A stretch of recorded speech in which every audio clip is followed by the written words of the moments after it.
But what can we do about it? That is a question I ask myself a lot when I read things like Who Will Be a Witness? We've been talking for weeks about the justice of God and the injustice around us, and the Church's calling to join God's work of justice and shalom. But it can be a lot easier to talk about those things than to actually know what to do in response. So in Chapter 8, Dr. Hart gives some strategies for social change that Christians and churches can use. There are many possible ways to try to achieve justice, but as followers of Jesus, it's important that the strategies we use line up with the peacemaking way of Jesus. The first strategy that Dr. Hart talks about is nonviolent action. This is a broad category that includes many types of actions, including marches, boycotting certain products or companies, peacefully disobeying unjust laws, writing letters to public officials, holding rallies, and much more. Nonviolence is a way of life that is about standing up for justice and seeking change.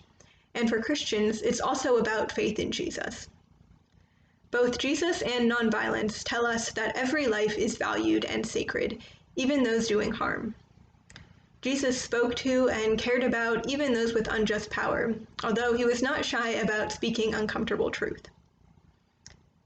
Jesus commands us to love our enemies. While we oppose oppression, we should also care about the well-being of oppressors as people. In addition, Jesus tells us that following him is costly and involves taking up our cross, as we see that Jesus laid down his life for love and justice. We should not be looking for suffering just for suffering's sake, but we should be willing to make sacrifices to join with those who are bearing the brunt of injustice. Dr. Hart then talks about a specific strategy, protest movements.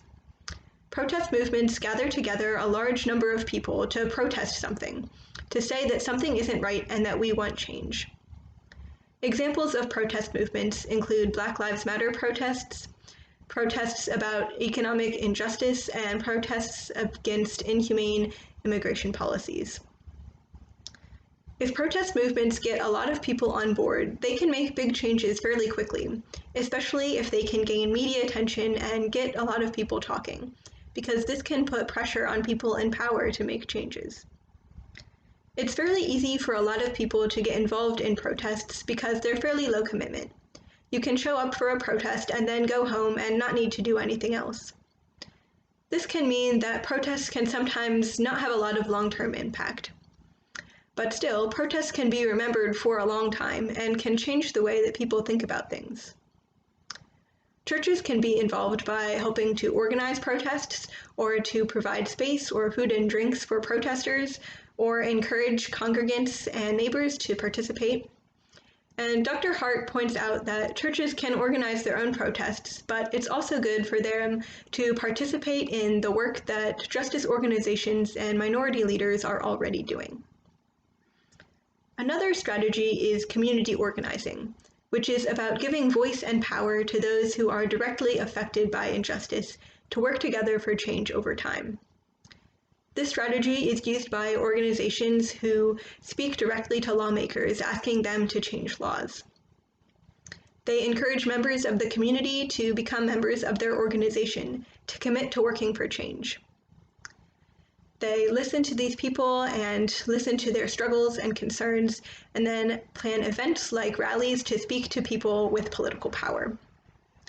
Community organizing puts first the voices of everyday people who are affected by injustice, and it forms a group of people who are committed to the work for the long haul. Since many community organizations are faith-based, it can be easy for churches to join with them to work for justice and shalom in their communities. Another strategy includes voting. And voting is something that Christians often disagree about, some believing that it is a Christian's duty to vote, and others believing that Christians should never vote.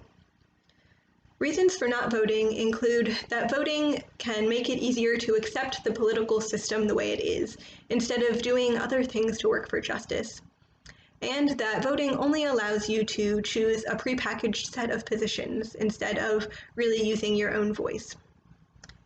And our politicians have acted in such dominating, violent, and empire-like ways that we might wonder if Christians should even support this system at all. Our political system is also broken, allowing people with a lot of money to manipulate the outcome and preventing minorities from voting. However, Dr. Hart points out that since there's been so much effort put into preventing certain people from voting, voting must have power. And voting has also led to good things, like increased diversity in elected offices.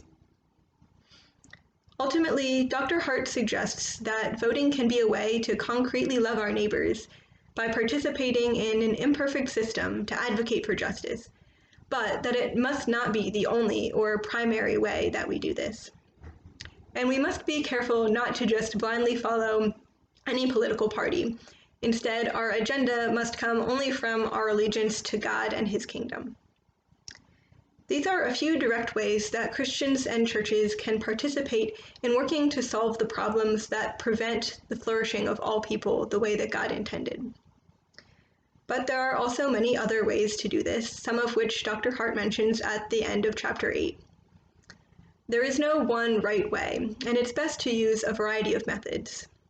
Each community of believers should discern which mix will work best for them in their situation.